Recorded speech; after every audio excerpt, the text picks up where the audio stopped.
କାଲି ରାତିଠୁ ଆମର ମାଛ ଆସି କିଣା ହେଇକି ଥିଲା। ସକାଳ 5ଟାରେ ଆସି ତାକୁ କାଢ଼ି ଦେଇ ଯାଇଥିଲି।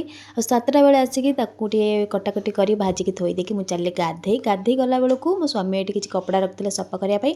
ପ୍ରଥମେ ତାଙ୍କ ପ୍ୟାଣ୍ଟ ଟିକେ ଚେକ୍ କରିଦେଲି କାଳେ କ'ଣ ବାହାରିବ। ଦେଖିଲି ପ୍ରଥମେ ବାହାରିଲା ପଇସା। ମୁଁ ଗେନ୍ଦା ଶୁଙ୍ଗା ପଇସା ରଖିଛି 3 ଟଙ୍କା କହିକି ଖପାଡ଼ି ଦେଲି। ତାପରେ ଆଉ ଗୋଟେ ପ୍ୟାଣ୍ଟ ଚେକ୍ କଲି, ଦେଖିଲି କିଛି ବାହାରିଲାନି। ତାପରେ ମନେ ମନେ କେତେ ସାରା ଗାଳି କରୁ କରୁ ବାହାରିଗଲା 500 ଟଙ୍କା। ଦେଖିକି ସ୍ୱାମୀକି ଯେଉଁ ମୁଣ୍ଡିଆ ଉପରେ ମୁଣ୍ଡିଆ, ଖାଲି ମୁଣ୍ଡିଆ। ଗୀତରେ ବି ଗାଇଦେଲି, ତୁମେ ହିଁ ସ୍ୱର୍ଗ, ତୁମେ ହିଁ ଦେବତା, ତୁମେ ହିଁ କ'ଣ କେତେ କହିକି 2-4ଟା ମୁଣ୍ଡିଆ ମାରିଲା ପରେ ପଇସାକୁ ରଖିଦେଲି। 500 ଟଙ୍କାଟା ମୁଁ ରଖିକି 3 ଟଙ୍କାଟା ତା ପାଖରେ ଥୋଇ ଦେଇ ମୁଁ ଚାଲିଲି ଗାଧେଇ। ସକାଳୁ ସକାଳୁ 500 ଟଙ୍କାଟା ପାଇଛି। ଦେଖାଯାଉ ଆଜି ଦିନଟା କେମିତି ଯାଉଛି। ଗାଧେଇ ପାଧେଇ ତଳକୁ ଗଲାବେଳକୁ ଏଠି ବସି ଯାଇଛନ୍ତି ପଖାଳ ଧରିକି। ମୋ ପାଇଁ ବି ଗୋଟେ କଂସା ପଡ଼ି ଯାଇଛି। ଯାଇକି ଫଟାଫଟ ଖାଇ ଦେଇଥିଲି। ଖାଇସାରିଲା ପରେ ଜାଣିଛନ୍ତି ତ ଡ୍ୟୁଟି ଥିଲା ରୋଷେଇ କରିବାର। ଯେହେତୁ ଚିଙ୍ଗୁଡ଼ିଟା ଭଜାଭଜି କରିଦେଇଥିଲି, ରୋଷେଇଟା ଫଟାଫଟ ସରିଯାଇଥିଲା। ରାତି ଖାଇବାରେ ଆମର ହେଇଥିଲା ମାଛ ଝାଲକୁ ଚିକେନ ପକୋଡ଼ା। କାହାର ଯଦି ଖାଇବାକୁ ଇଚ୍ଛା ହେଉଛି ଭିଡ଼ିଓଟି ଦେଖି ନାଳଗଡ଼। ପୁଣି ଦେଖାବ ନେକ୍ସଟ ଭିଡ଼ିଓରେ। ରହିଲି, ନମସ୍କାର, ଜୟ ଜଗନ୍ନାଥ।